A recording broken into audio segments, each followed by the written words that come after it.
She was never supposed to speak. In a room full of the most powerful men in New York City, Naomi's only job was to cross-reference numbers on her tablet, keep her eyes on the ledger, and make herself as small as a woman of her size could possibly manage. But when her grandmother called from across the country in a state of pure terror, Naomi made the kind of mistake that changes everything. She forgot herself. She forgot where she was. And in the clipped, rapid-fire Cantonese of the Guangdong working class, the language of arguments over the dinner table, of scolding and prayer and love, she unleashed hell on a telephone scammer who had the misfortune of calling at exactly the wrong moment. She didn't realize until it was too late that the most dangerous man in the room had understood every single word. Hours later, standing in a darkened parking garage beneath a Manhattan skyscraper, she heard him say it to the man beside him in a voice so quiet it barely existed. Don't let her leave the building. The Meridian Club on West 57th Street was the kind of place that didn't advertise its existence. No sign above the door, no listing in any directory. If you had to ask where it was, you weren't invited. It occupied the top 3 floors of a charcoal grey building, wedged between a concert hall and a private bank, and its membership waitlist reportedly stretched 8 years, assuming you were the kind of person who got to be considered in the first place. Naomi Yuen had not been considered, she had been hired. She arrived at 7:15 on a Thursday evening, carrying a messenger bag stuffed with printouts, a secondary hard drive, and 2 mechanical pencils, because she always broke one. She was 29 years old, 5'4", and built the way her mother's family described as phuc, which translated loosely to prosperous or fortunate, but mostly just meant soft in all the ways that polite company preferred not to acknowledge. Her dark hair was pinned at the nape of her neck in a bun that had been tidy when she left her apartment in Queens 4 hours ago and was now threatening mutiny. Her blazer was good quality. She'd bought it specifically for corporate engagements where she needed to project authority instead of apologize for existing, and her slacks were pressed. She was a forensic accountant, one of the best in the tri-state area, though best was a designation that existed primarily in the opinions of the 3 boutique firms who had tried to headhunt her and failed, and in the FBI's formal commendation letter she kept folded in her desk drawer and never showed anyone. Her firm, a quiet 12-person operation in Midtown, had been contracted by the Meridian Club's board to conduct a routine internal audit, new compliance requirements, nothing alarming. The club's managing director, a thin, anxious man named Gerald, who blinked too rapidly, had met her at the service entrance and walked her through the building, with his hands clasped behind his back, like a man escorting someone to an execution he hoped she wouldn't notice. "The board convenes tonight in the founder's room," Gerald had said, keeping his voice low. "You'll have access to the archive on the 3rd floor. I'll need you to be unobtrusive." "I'm always unobtrusive," Naomi said. Gerald had looked at her in a way that made very clear he disagreed. The archive room was technically separated from the founder's room by a thick oak door and a hallway. But at 9:45, when one of the archive's ventilation panels had rattled loose, and a facilities manager had apologized and moved her temporarily into the founder's room's service alcove, while he replaced the panel, Naomi had found herself standing 6 feet from a board meeting she was absolutely not supposed to be witnessing. She should have said something, excused herself, made her presence known.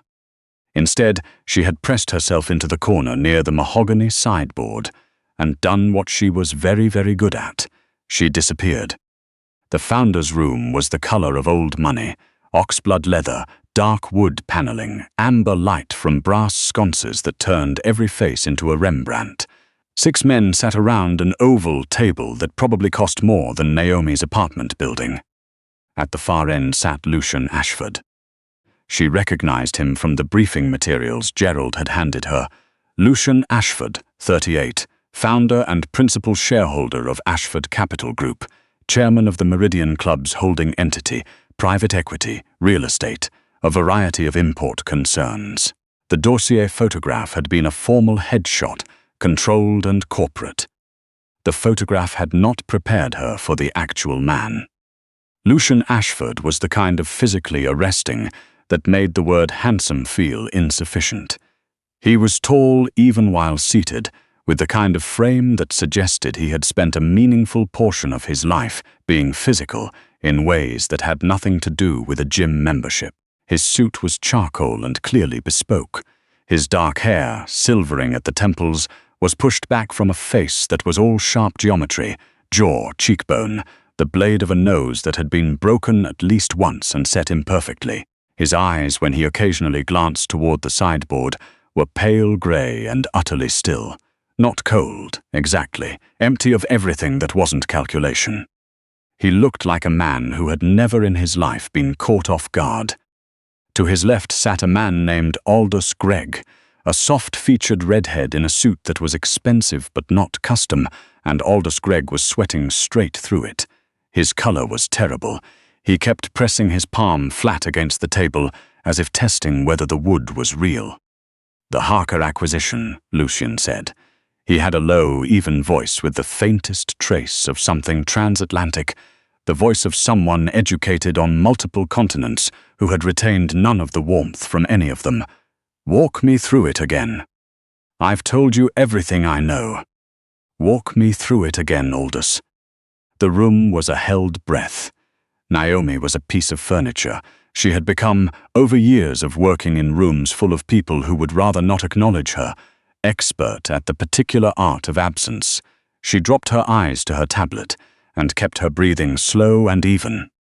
She was not listening to them. She was absolutely listening to them.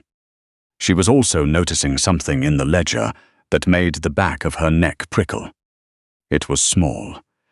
The kind of thing that only registered to someone who had spent 9 years staring at numbers until they developed something that felt uncomfortably like instinct. 14 pieces in the club's rotating art collection appeared in the records under 4 separate catalogue systems. The same 14 pieces, she was fairly certain. Different catalogue numbers, different acquisition dates, different appraised values, escalating appraised values, every cycle, but the same dimensions, the same artists, the same insurers listed in the fine print. The same 14 paintings, worth more every time they changed hands, generating clean paper trails for money that had, at some earlier point, been something else entirely. She had found in 40 minutes what a full audit team would have circled for weeks before naming. She tucked the observation away, said nothing, and kept her eyes down. Across the room, Lucian had switched languages. She almost missed it. He did it so seamlessly, mid-sentence, the way a man does when he wants the room to narrow, when he's speaking not to the meeting but to one specific person in it, in a register they share and no one else does. He was speaking Cantonese. Not Mandarin, not the textbook Cantonese taught in universities or the polished variety spoken in Hong Kong's financial district.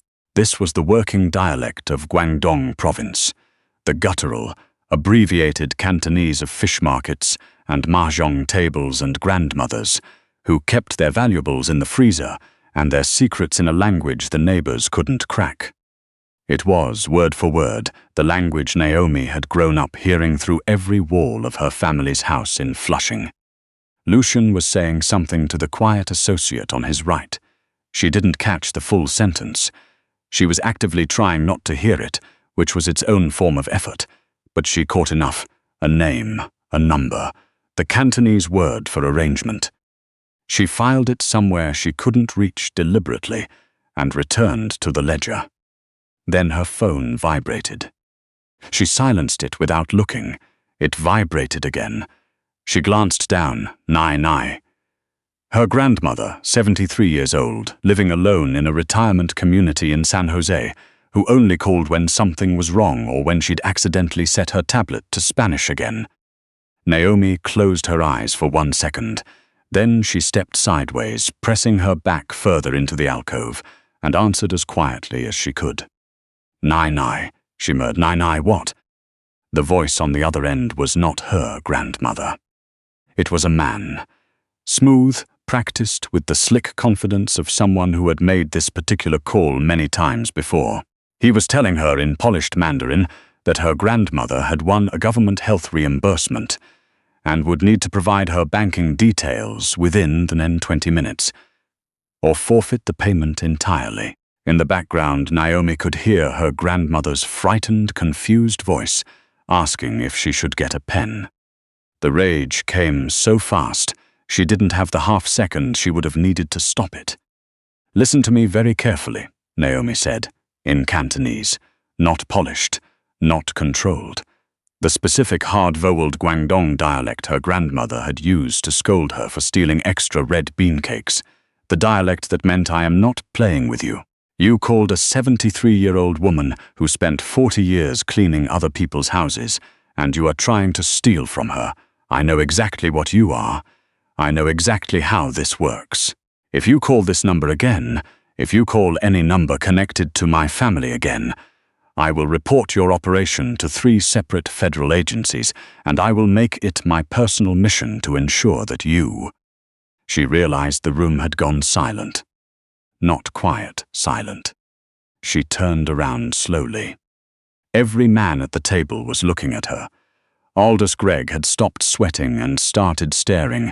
The silent associate had his chin raised, and Lucian Ashford had set down the pen he'd been holding and was watching her with an expression she couldn't categorize. It wasn't anger, it wasn't alarm. It was something more dangerous than either of those things. It was interest. The scammer had hung up. Naomi lowered the phone from her ear. "I apologize," she said in English, to the table in general. "Family emergency. It's been handled." Lucian looked at her for a long, unblinking moment. "So I heard," he said quietly. She made it to the elevator. She made it down 47 floors and through the marble lobby and out the side door that Gerald had told her the staff used. She made it all the way across the underground parking structure to her car, a 9-year-old Civic with a cracked side mirror she kept meaning to replace, before she heard footsteps. Hard-soled shoes, more than one pair, moving with purpose. Naomi had her keys in her hand. She pressed the unlock button and grabbed the door handle, and a large palm came flat against the window and stopped it cold. She spun. The man was built like a structural feature, wide, impassive, dark suit. He was not pointing anything at her. He didn't need to. "Mr. Ashford would like a word," he said. His name, she would later learn, was Quentin. "I'm a forensic accountant," Naomi said. "Your employer hired my firm. I have a signed contract. Please move." "Mr. Ashford would like a word," Quentin said again, with the patience of someone who had said the same sentence many times and found repetition to be sufficient. "Naomi." The voice came from the far end of the garage. Lucian Ashford walked out of the shadows between 2 support columns, jacket still buttoned, one hand in his pocket. He walked toward her the way men who are certain of outcomes walk, without hurry. He stopped a few feet away and looked at her. Close up, the grey of his eyes had more in it, granite, water over slate. "You should know," Naomi said, keeping her voice level by sheer mechanical effort, "that I've sent my preliminary notes to a secured external drive that will be accessed by my supervisor if I don't check in by midnight. It's automatic, so if you're planning something dramatic, please factor that in." She had not done this. She had been meaning to do this. The corner of Lucian's mouth moved in something that was not quite a smile. "I'm not planning anything dramatic. I'm trying to have a conversation." At 11 o'clock at night in a parking garage. I find parking garages clarifying. Naomi squared her shoulders. She was not a small woman. She had spent the better part of her adult life learning to use the space her body took up as a resource rather than an apology, and right now she used it. Feet planted, spine straight, chin level. "What do you want?" "Your Cantonese is from Guangdong," Lucian said. "Not standard. Provincial, old-fashioned, almost. The consonants have a particular—" He made a gesture. "My father was from Jiangmen. I haven't heard that specific inflection in about 20 years. Naomi said nothing. "Which means," Lucian continued, That you heard considerably more of my conversation tonight than I intended for anyone outside that table to hear. A pause. What did you find in the archive? She blinked. Of all the things she had expected him to say, it was not that. I wasn't. You were staring at the same screen for 40 minutes, and your expression changed 3 times. I was watching. A pause. What did you find? She looked at him. She thought about lying. She decided, with the particular calculus of someone who had spent her career in rooms where the wrong answer could end a business, that the truth was the better play. 14 pieces in your art collection, she said. They're cycling. Same works, different catalogue entries, escalating valuations on each pass. It's a clean structure. Whoever built it knows what they're doing. But the insurer cross-reference is where it breaks down. The same underwriter for all 14 pieces across all 4 catalogue cycles. If they'd staggered the insurers, I might have missed it. The silence between them stretched. How long did that take you? Lucian said. 40 minutes. He looked at her for a long moment. Then he exhaled through his nose and stared at the concrete ceiling, jaw tight, and said something very quiet in Cantonese that translated, roughly, to, well, that's a problem. Was it your structure? Naomi asked. No. His voice had shifted. Something harder in it now, directed somewhere she couldn't see. It was not mine. She understood then what the meeting had really been about. Aldous Gregg, sweating through a suit that didn't fit correctly, a man who knew he was sitting in the wrong room. Someone inside the club, she said. Someone I trusted with the bookkeeping for 4 years. How much? Enough. He looked back at her, significant enough. Naomi thought about the numbers she'd seen, cross-referenced them against the pattern mentally. If he's been cycling the same pieces, the actual take is probably being siphoned before the valuation step. The art is clean. It's the pre-transaction float he's capturing. You'd want to pull the escrow accounts associated with each acquisition date. The gap will be in the 48 hours between agreement and transfer. Lucian stared at her. That would take my team 2 weeks to identify, he said. It's a standard float capture. I've seen it 3 times. The art is a distraction. It's the timing that matters. Another silence then. Come upstairs. Absolutely not. I have the escrow records in my office. If you're right, I need to move on this tonight before he can liquidate. You are asking me to go back into the building after intercepting me in a parking garage. I am asking you to help me catch the man who has been stealing from me for 4 years. A pause. I'll pay your firm triple the contracted rate. Naomi thought about her supervisor, who had a mortgage and 2 kids, and who had specifically asked her not to create any additional complications on this account. She thought about the secured drive she had not actually set up. She thought about Aldous Gregg's expression when the room went silent. Triple, in writing, signed before we go back up, she said. Lucian Ashford looked at her like she was the most unexpected thing he'd encountered in years. Deal, he said. The Gala was not her idea. The Meridian Club was hosting its annual Founders' Charitable Dinner the following evening. 400 guests, black tie, an auction featuring pieces from the very same art collection Naomi had spent the previous 12 hours pulling apart. By 4 in the morning, her escrow trace had produced a figure, $2.3 million, staged for liquidation through a Cayman subsidiary that would go active in 36 hours. By 6 in the morning, Aldous Gregg had been escorted from the premises by Quentin and a man named Morris, destination unspecified. By 8, Lucian was standing in his penthouse office with his jacket off, sleeves rolled to the elbows, looking at the printed summary Naomi had compiled and shaking his head slowly. You built this in 6 hours, he said. I had the source data. It was mostly assembly. My firm's forensic division has 17 people. Congratulations. He looked up at her.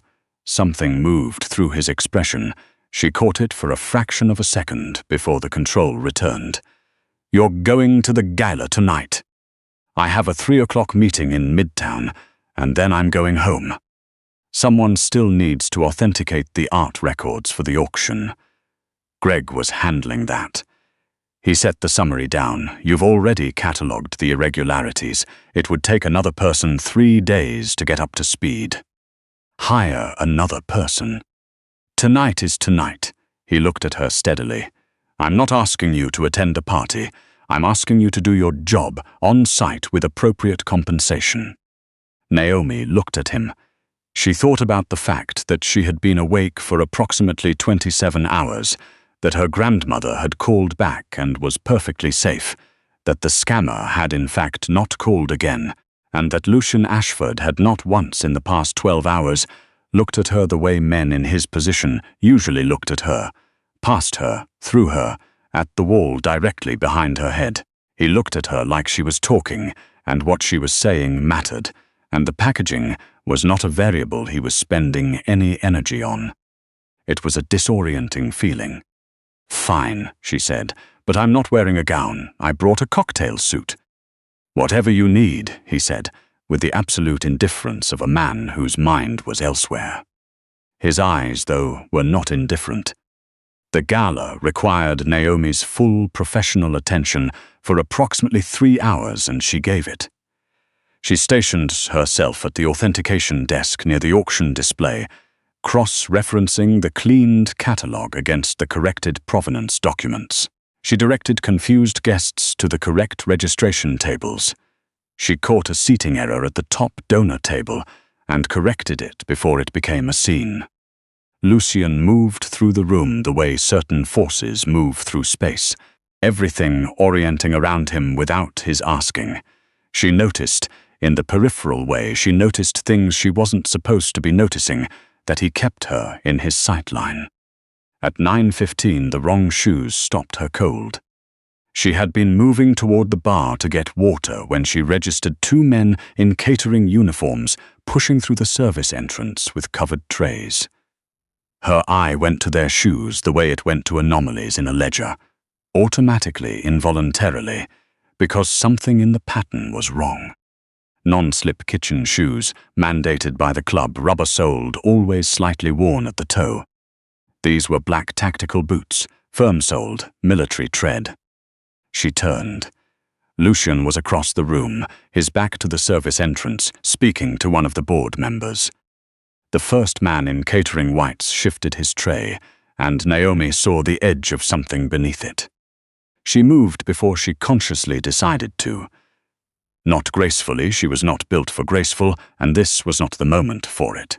She crossed the distance at speed, her thighs pumping, her breath tight in her chest, and she hit him from the side with her full shoulder and her full weight, which was considerable, and the tray went one way, and they both crashed sideways into the drinks cart, and then the floor. The sound of shattering glass brought the room to a standstill. The second man spun. Naomi, tangled with the first man on the floor, looked up and saw his hand come up and registered with cold clarity what was in it. Then Lucian moved. She had not thought anyone was that fast. He crossed the room in what felt like a single motion, and there was a quiet sound, and the second man went down clutching his knee, and Lucian was already at the first man, hauling him upright by the collar. The room screamed. Someone dropped a champagne flute. The first man got a hand free and swung.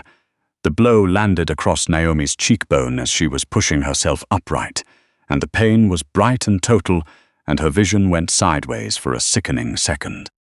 Then Lucian said something in a voice that did not belong at a charity gala, and the first man went still, and Quentin appeared from nowhere and kept him that way. And then Lucian was on his knees on the floor next to her. His hands were shaking. She had not expected that. The most controlled man she had encountered in her professional life was on his knees in a puddle of spilled champagne, his hands hovering over her face with a trembling restraint that looked like it cost him something significant. Naomi, his voice was stripped down to something rough and exposed. Are you hurt? Tell me where. My cheek, she said. I'm fine, I'm Lucian the auction. Do not, he said very quietly, Talk to me about the auction right now. The provenance documents still need. He made a sound that wasn't quite a laugh and pulled her carefully against his chest, his arms going around her, and she was too exhausted and too shaken to do anything except press her face against the lapel of his bespoke jacket and breathe. He held her like she was something he had almost lost. The penthouse was quiet, except for the wind off the East River pressing against the floor-to-ceiling glass. Naomi sat on the couch with her jacket off, an ice pack wrapped in linen held to her cheek, and watched Lucian stand at the window with his hands in his pockets and his shoulders carrying something heavy. Aldous talked before Quentin finished the conversation, he said. He had a relationship with a competitor. Tonight was a message. A message delivered by two men in the wrong shoes, Naomi said. He turned from the window and looked at her. The controlled expression had not fully reassembled itself. What lived in his face now was rawer than anything she'd seen from him in 30 hours, which she recognized was not a long time to know someone, and yet somehow felt otherwise. You could have been killed, he said. You could have been killed, she corrected. I was standing between you and the person trying to do it. The math is relevant. You threw yourself. I noticed the shoes. It was a logical response. Naomi. He crossed the room and sat on the coffee table directly across from her, which put them level, eye to eye. His gaze was doing what it had been doing since the archive room, reading her, cataloguing her, the way she catalogued numbers. I need to tell you something. If it's a confession involving organized financial crime, I should mention up front that I am legally obligated. I have spent 15 years, he said quietly, cutting through her, building something very specific, and approximately the same number of years dealing with people who want pieces of it and will say anything to get close enough to take them. He held her gaze. I don't let people surprise me. I noticed. You surprised me. She held the ice pack against her cheek and waited. You walked into a room full of men who looked at you and saw furniture, Lucian said. And in 4 hours you found what my team of 17 couldn't find.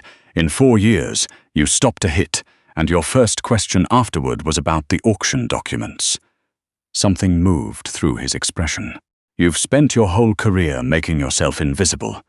I watched you do it. I watched you fold yourself into corners. Naomi said nothing. Her chest was doing something uncomfortable.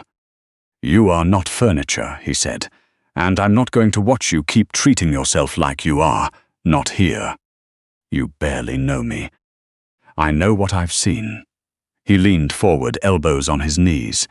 I know you are the most formidably capable person who has been in this building in years. I know that the way you see numbers is the way very few people see anything.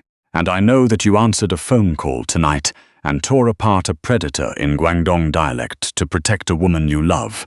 And you didn't spend 1 second thinking about whether a room full of dangerous men was watching you do it.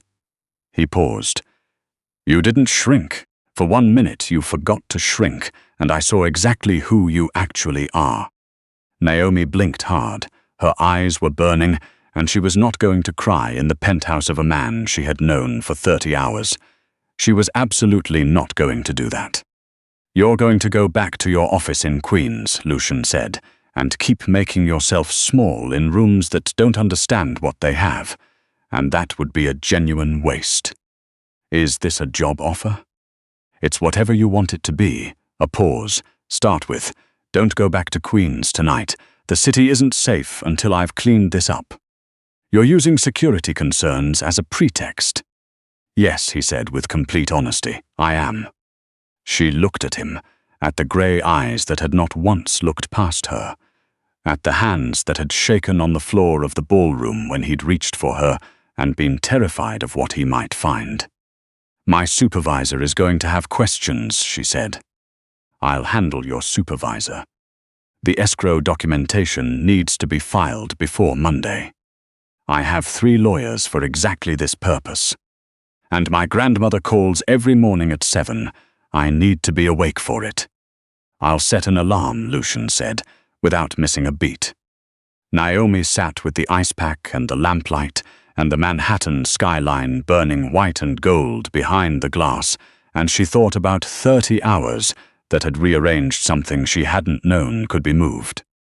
"You understand," she said finally, "that I'm not going to be quiet about whatever I find in your books, clean or otherwise." "I know," Lucian said, and he was almost smiling. "That's exactly why I want you here." She had spent her entire career folding herself into corners, making peace with the back of the room, learning to exist in the spaces where powerful people preferred not to see her. She had been the smart one that no one looked at. She had been the invisible one in rooms that required she stay that way. Lucian Ashford was looking at her like invisibility was the most absurd concept he had ever encountered, like the idea that she might choose smallness was a personal offense. "One condition," she said. "Name it. If I find anything that crosses a line, I report it. I don't adjust findings for you or for anyone else. That's not negotiable." He looked at her for a long moment. Something settled in his expression, something that looked, underneath all the grey precision of him, a great deal like respect. "I wouldn't want you if you did," he said. The Manhattan skyline glittered behind the glass, indifferent and permanent, and very, very bright. Naomi Yuen set down the ice pack, and somewhere in the 30-hour wreckage of the evening, decided she was done apologizing for how much space she took up. The invisible woman had just run out of reasons to keep trying. If you want to know what Naomi finds next, and what Lucian does when she finds it, make sure you're subscribed to Dark Bends, and drop a comment below. What's the skill that people in your life constantly underestimate you for? We're reading every single one.